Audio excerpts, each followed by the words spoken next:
fight fans. This is Chris Guzman with your weekly Thursday night injection of boxing talk, updates and all-out arguments. This is your Bolo Punch Boxing Hour, brought to you by George Rogie Insurance. It is Thursday night, October the 23rd, 2008. We are live from Leg Up Production Studios, Hobart, Indiana, and partner in crime, Emil Soda Popinski Kegelman, right here on my left. Mo, what is going on with you? Not much, man. I have some good news and some bad news for me. You have good news? Yeah. Go with the bad news first. The bad news is I'm going to actually, the doctor told me I'm going to have surgery on my shoulder. So it's going to be a rough one getting that surgery. Good news is I'm going to be off work probably for about 3 months, spending it at home. Which means the website will never look better. The problem is all I got is one hand because for about the first 2-3 months, my arm's going to be immobilized. Leave it alone, Chris. Leave it alone, Chris. Don't go there. So it's going to be you, a big empty house, and the internet, and one hand. And one hand. I don't think I even need to connect the dots. Do I?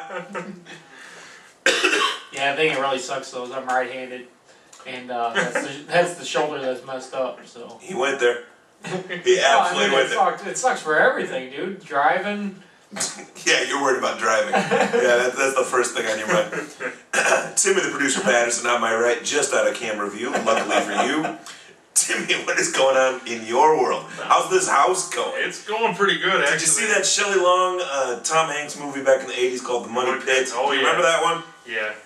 It feels that way a little bit, but they just put a new roof on and working on some trim, and it's really starting to look like a house. Got the cable today, so got a high-speed internet here, so hopefully all you viewers out there are actually getting a chance to see some better quality video. So good things. I will never get your intro right, Chris. You either peg and go way too high in volume, or I plan for that, then you talk quietly, and then people can't hear you on the intro. So I'm much more worried about the music just stopping, whereas it used to Fade out. Since you're gonna rip on me, I got a couple words back for you, buddy boy.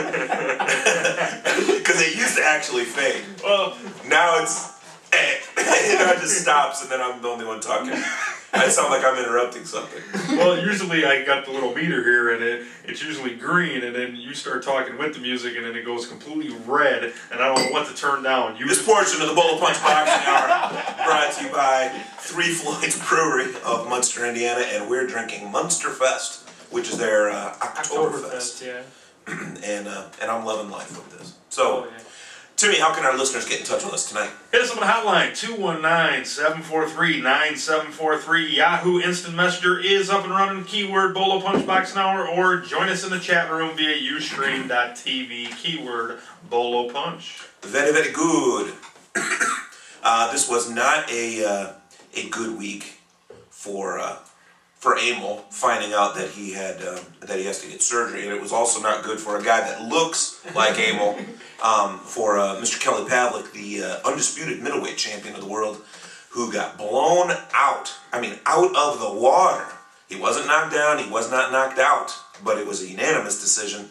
It was a sweep by Bernard the Executioner Hopkins. We'll be talking about it a little bit later on. Not exactly a sweep. He did win a couple rounds, but it was pretty close to not winning. Shouldn't have won any rounds. Yeah, pretty close to not winning any rounds. I did not see one round that I could really effectively give to Pavlik. Pardon me for my voice is running in and out tonight. I haven't been feeling all that great, so I apologize for that. But yeah, Kelly Pavlik not showing up. Definitely not showing up. A lot of people are coming out of the woodwork now saying, I never thought he should have fought this fight. Bob Arum, I guess, was one of the only guys that said from the beginning, I don't want this fight at all. This is a terrible fight. Emil said right here on Bolo Punch last week, it's a lose-lose, you said. Yeah, if you beat him, everybody's going to say, well, he's past his prime. If you lose, they're going to say you lost to a guy that's past his prime. I know he was the man to beat a couple years ago, but what is he, 43 years old now? I don't have that in front of him, but it's pretty close. 42, 43. Yeah. I mean, Hopkins was it in the past. We talked about this right before the show. I mean, coming into this fight, he'd lost 3 of his last 5 fights. With the 2 wins, one to Winky Wright and one to over. No, he didn't lose 3 of his last 5. He lost 2 of his last 5. And he lost 3. He lost both of the Taylor fights. and one to Kelzagi. And one to Calzaghe, pardon me. Yes, he did. You're right. And I won 2 of those. So his record was dwindling down, and we were wondering if he would even be able to turn it around. And Hopkins proves he's still alive and kicking, Very, very much so. and knocks off another one. What you said earlier in the year. This is the year that all the unbeaten guys are losing. Oh man, I don't even want to go through that list. At the end of the year, we'll just have a tote board. I'll just hold up a sign of all the guys whose it'll be like at the Oscars where they do the RIP in memoriam. All the people that died, well, all the zeros that died, and we'll just because a lot of zeros died this year. It's a good thing that basically Floyd Mayweather retired, because he's one of those zeros that basically didn't fight this year. Yes. I don't know if he's going to fight again. That's why I say he hasn't fought this year. Very true, very true. By the way, there's word that Lennox Lewis might be fighting again. I'll be getting to that story in just a second, but yeah, from our files listed as we don't give a shit, Michael Grant. Let's talk about it. Michael Grant is going to be fighting on November the 15th. Who cares? Why is this on every major boxing message board? Every major boxing, Alright. every website is talking about this, and I have to at least mention it that at least one guy out there cares. Probably Michael Grant himself cares that he's going to be fighting on November 15th. And but what's making this notable is he's still 44-3. You know, he's a big man. His losses are to really, really good guys. But I mean, come on. Still American one of his heavyweight with a good record. Yeah, one of his losses was to Baby Joe Macy, who Macy was really put on everyone's shoulders after he came back and won that fight. The other, I know he lost to a nobody, and then he got blown out in 2 rounds by Lennox Lewis. Yeah. Even though Lennox Lewis cheated, I mean, he absolutely cheated. He held Grant's head down and uppercutted him, which is cheating no matter how you call it, but he beat him. A lot of fighters get away with that, though. Yeah, a lot of guys named Lennox Lewis get away with it. Speaking of cheaters, Evander Holyfield is looking to. He's saying he's finally going to retire in the year 2009 by the end of 2009. So this is sort of like when they advertised that the Hulk was coming out in the summer of 2008, back in the Christmas of 2006. And we had to watch commercials of it for 2.5 years. Yeah, the first commercial I seen was for the Hulk was in during the Super Bowl the year before. It was pretty crazy. But yeah, they're talking about. Evander has mentioned a possible fight with WBA champion, heavyweight champion, obviously Nikolai Valuev. Well, there's been talk for a month that he might fight Valuev, but Valuev swears there's no way in hell he would ever get in the ring with Holyfield. Yeah, Holyfield. He doesn't want the blood on his hands. Holyfield's been talking about this for a long time. He's wanting to fight Valuev, but Valuev's never recognized that he was ever going to fight Holyfield. I've never heard him say anything different. He doesn't want to. And Holyfield's representatives say that former champion Lennox Lewis contacted him earlier in the week about a possible comeback fight. What in the world would Lennox Lewis want with a fight with Holyfield? The only thing is he probably seen Klitschko fight last week. He says, I can do it. If Klitschko could do it. Oh, you mean? Okay. I thought you meant he saw Klitschko and said, I don't want to fight Klitschko. I'll fight someone I know I can beat. Let's dust off George Foreman. Hell, let's dust him off. Let's roll out Joe Frazier while we're at it. Yeah, I just think that he's seen how good that Klitschko did, and he might say, well, I guess I can still do it. I might as well try it. Yeah. Well, with all the talk about Mike Tyson, being down and out and totally broke, but he was quote unquote low class, ghetto thug, gross, scum of the earth. Yeah, here's Holyfield, Mr. High and Mighty, Bible thumper, this, that, and the other. Yeah, he owes hundreds and hundreds and hundreds of thousands of dollars on top of that. So it doesn't matter who you hang out with. Child support, all those kids. It doesn't matter who your friends are. It doesn't matter where you hang your hat. It doesn't matter where you live, where you're from. You can be in huge debt regardless. Yeah. Yes, he has 11 kids, and he has as much as $500,000 annually of child support payments. Awesome. I didn't even realize that was right here in front of us. I just brought it up because I knew that. That's all right. That's all right. Moving on down, Randall Bailey. Now, the reason I bring up Randall Bailey is because I judged him. So if you actually go on, Yeah, he came out of the Chicago area. yeah, if you go on to BoxRec and you check in the 1999, 2000, 2001 region of time, you'll see that one of the judges is one Chris Guzman, and that was me on the riverboat in Gary, Indiana, actually. Well, it would have been more recent than that because Jimmy Holmes was on that car too. And I don't think Jimmy was even fighting pro in '01. So, no. Well, anyway, Randall Bailey rips up DeMarcus Chop Chop Corley. Now, do you remember when Oscar was moving his way up through the welters and into the, junior welter up to super welter, right around in that area, right before he was hitting welter, Chop Chop Corley was making a lot of noise.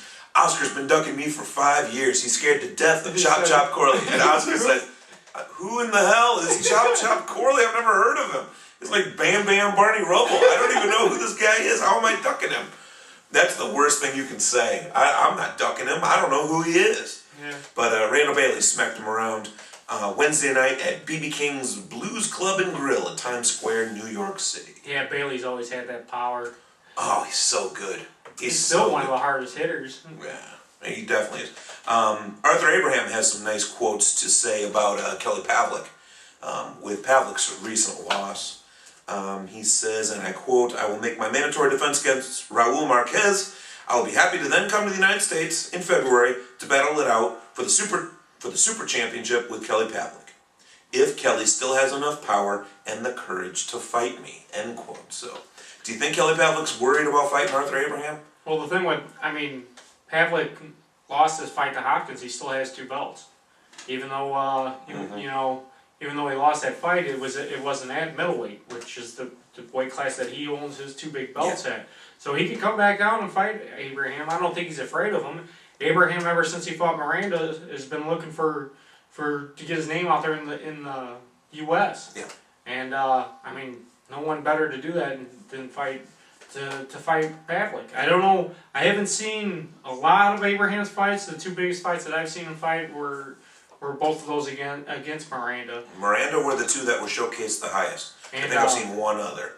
And I think I'm the exact same way.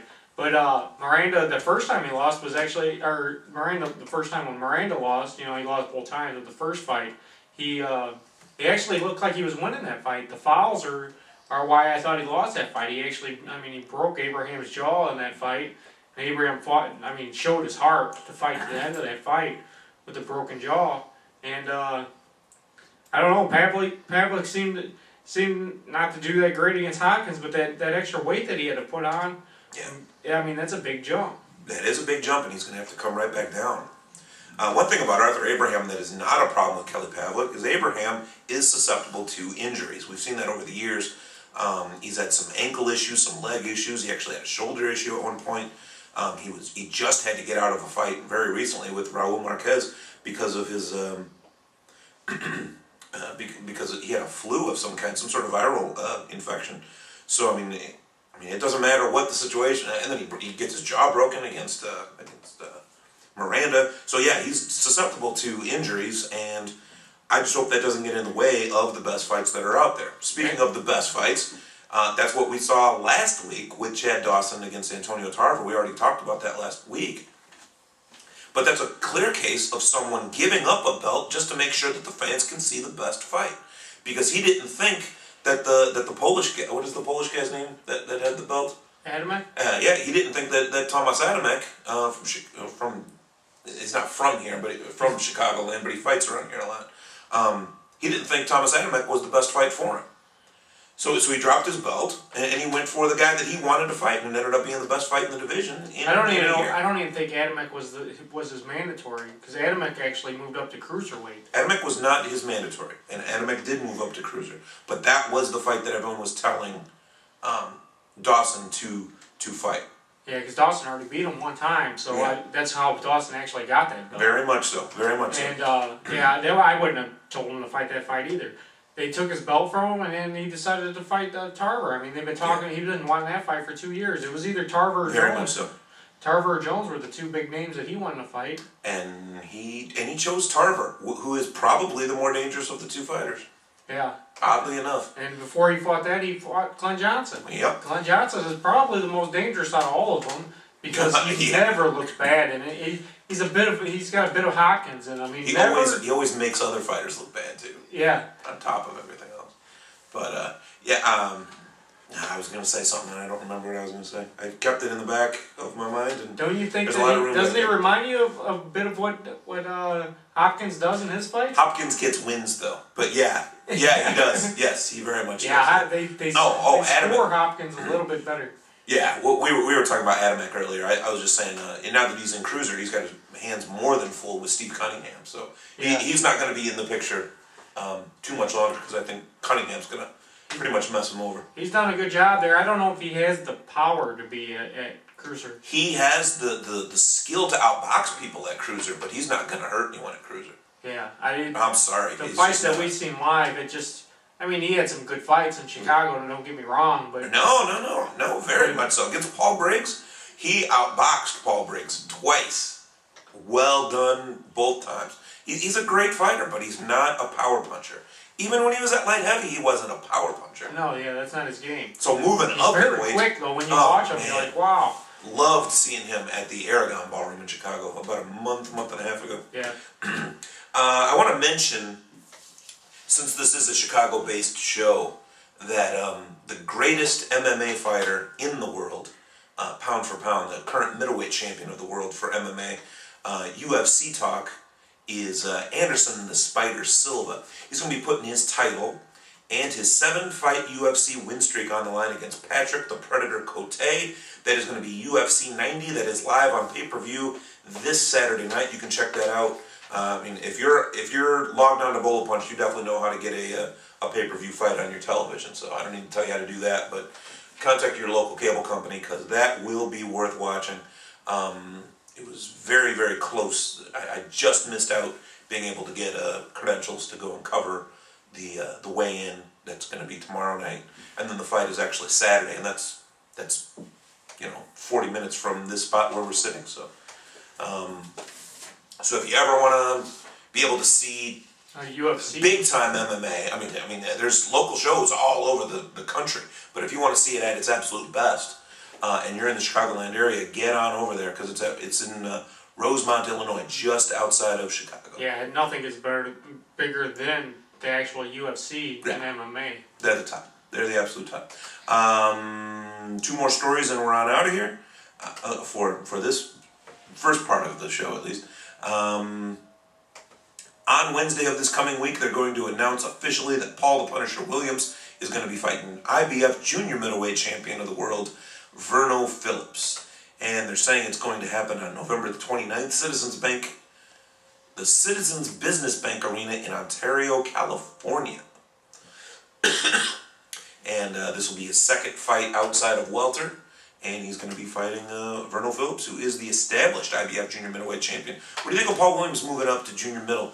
He didn't even go to super welter. He just went from welter to junior middle. Yeah, it's a pretty big jump. They were actually talking about him going all the way straight up to middleweight. Well, that really upsets me when I see people do these things. I hate it. It's not exactly the same as what Pavlik just did, but if it was, we see how that turned out for him.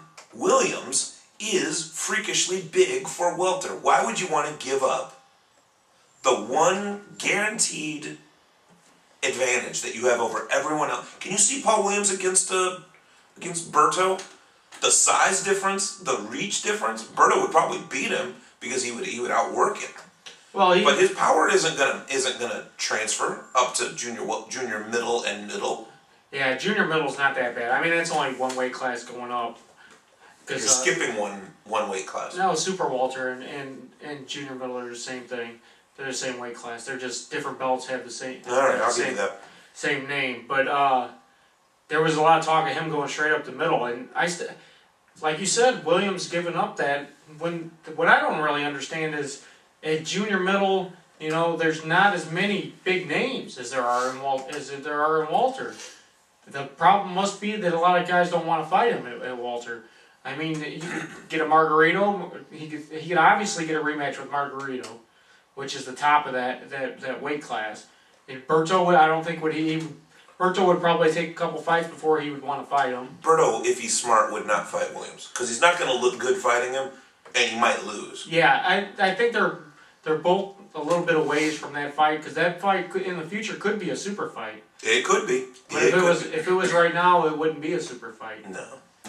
Neither of them are really household names, and between the two, Berto is more so of one. Yeah, and Williams has been at the top of this welterweight division a little bit longer than Berto as well. Yes, he has, but he did get blown out by Carlos Quintana a little while back last year. Yeah. At the end of last year, so. Yeah, and then came back and knocked him out in the third round. Was it the third round? Yeah. He lost the first time on decision, and Quintana just made him look bad in that fight. And I loved watching that fight. He said, I just had no answer for him. He beat me to every punch that I tried throwing. He goes, it just was one of those nights when nothing was working for me. And Williams doesn't come off as the kind of guy that would say something like that. I don't know. Maybe it's just the persona he puts out on the camera, but I totally expected him to make 20 different excuses, and he didn't. No. He said Quintana was the better man tonight, and I'm going to get him the next time. And he did. Yeah. He big time did. In a very big way. So, I mean, my hat goes off if I was wearing a and he could still probably get a fight with Cotto. Cotto would be, They both have one loss. And it's a big title. I mean, it would be his fight, a title for Cotto to have another shot at a title. I mean, I would think that he would want that, Well, I don't see Cotto wanting to fight Williams. I see Cotto only wanting to fight Margarito right now. Yeah. And I don't even know if that's ever going to happen. So, last up on the docket, Calzaghe says, absolutely, positively, no doubt about it, there will be no rematch for Bernard Hopkins. I don't care if he beats 20 Kelly Pavliks, he said. I'm not getting back in the ring with Hopkins, which means to me that he understands how lucky he is to have gotten that decision. Because there are still people that say that Hopkins won, that don't like Calzaghe's style, which they call the pitter pad or the slap. They don't like it. They don't care for it. They say it's a foreigner's method of boxing. We don't like it here in the States. And they believe that Hopkins won. Personally, I think Calzaghe won by a few rounds. He didn't blow him out by any means, but he probably got 3 rounds on Hopkins. Yeah, I didn't. I had actually even closer than that. That knockdown early in the first round there, Hopkins. That hurt it. That messed a lot of the scoring up. I mean, they came in and everybody said Calzaghe had this granite chin. Yeah. Hopkins just catches him like, oh, that old man's trying to trap me, boy. Calzaghe says, and I quote, "Screw Hopkins, I'm not fighting him again for any amount of money. I've been doing this too long." And he says, Hopkins beating Pavlik is the best thing that could happen to me because people are finally going to stop messing with me to fight Kelly Pavlik. Good. End quote. Calzaghe is tired of being told, well, you're not anything unless you fight Kelly Pavlik. You need to fight Kelly Pavlik. He's glad that he beat Hopkins because now Hopkins beat Pavlik. So you can play the guy who beat the guy game. Yeah, you can play that game all day. Hopkins does. Yeah. Now he beat the guy that beat him twice. And that's that. So let's go ahead and take our first break of the night.